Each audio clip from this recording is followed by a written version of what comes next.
When thinking about parenting, it's essential to understand that there are basically three types of parenting techniques that are utilized in the modern world.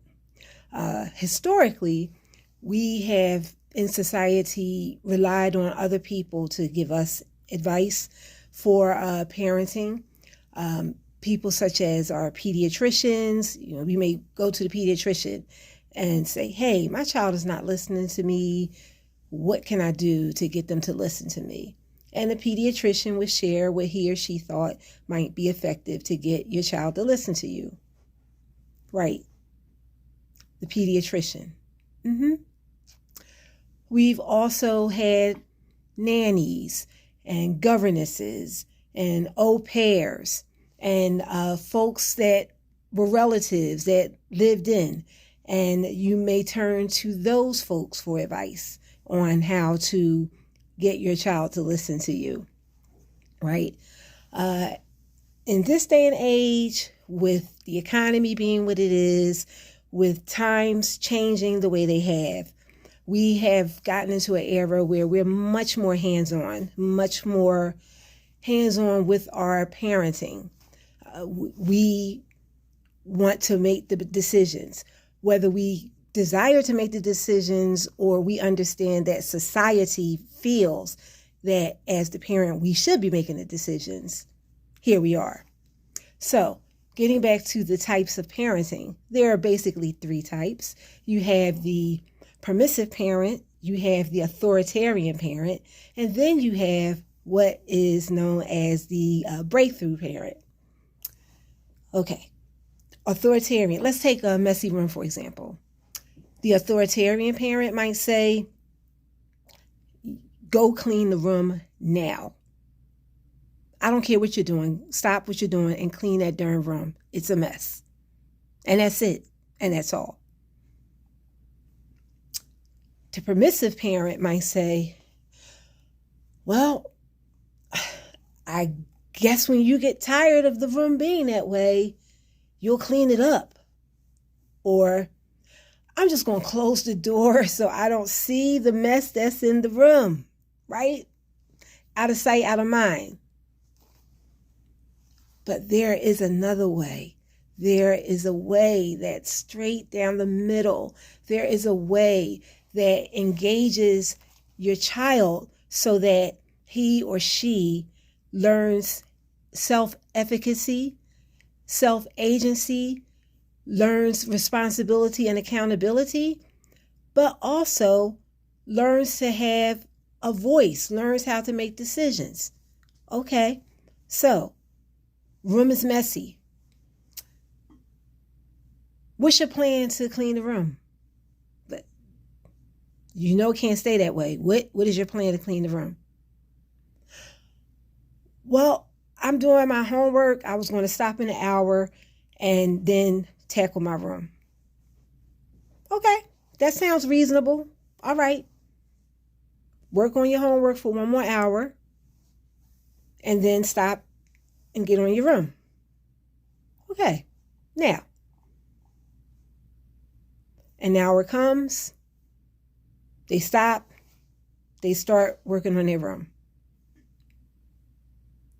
That's the desired scenario.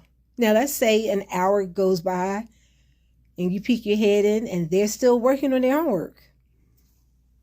And they haven't stopped to touch their room. Hey, didn't we say you would take another hour to work on your homework and then get on your room? This is a really important assignment. I really have to get it done. The messy room is not more important than my assignment, is it? Now we're at an impasse. Or is it an impasse? This is where the power dynamic comes in. Is it more important that the room gets cleaned that second, as it's been a nightmare for 2 days? Or do you allow them the opportunity to get the assignment done and then devote the time that they need to devote to the room. That's the conversation. That's the growth area. That's the dependent upon the scenario. How many times this happened before? What is your child like? What are you like in terms of the personality dynamic between you and your child? Do you feel as if you're conceding power if your child doesn't stop in an hour as you agreed upon to start the room? Is it about power? It's a legit question. So, 2 different ways you could approach that. No, we said it's an hour. Work for 15, 20 minutes on the room and then go back to your work. If you want to be up doing the assignment that long, you could put some time into this room that you let get out of control. So stop right now. Stop for your hour. You said when you did an hour worth of work, we would stop. Do 15, 20 minutes of the room and then come back to the work.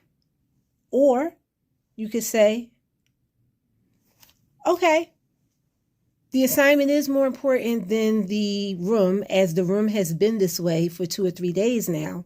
So, okay, finish your assignment and then start on the room.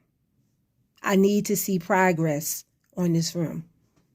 It doesn't have to all be completed, as it is a school night and you have to get up and go to school tomorrow.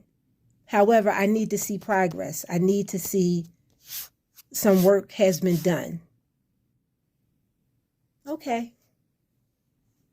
So you have the authoritarian parent. I'll throw the books in the trash, but you won't stop what you're doing and get on that room. You have the permissive parent. Let me just shut the door so I don't see the mess. No one sees the mess, so the mess doesn't exist. And then you have the down the middle, rational, teach your child how to negotiate, how to have a voice, how to make a decision, how to be accountable to the decisions that they make. That's the breakthrough.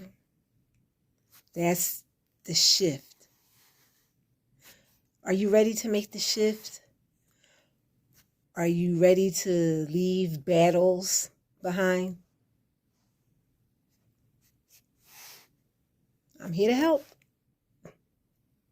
I do assist parents who are struggling with stress and family discord and help them shift on their journey back to parental peace, while, of course, at the same time teaching your child responsibility and accountability. Okay, that's it. Good luck with that room.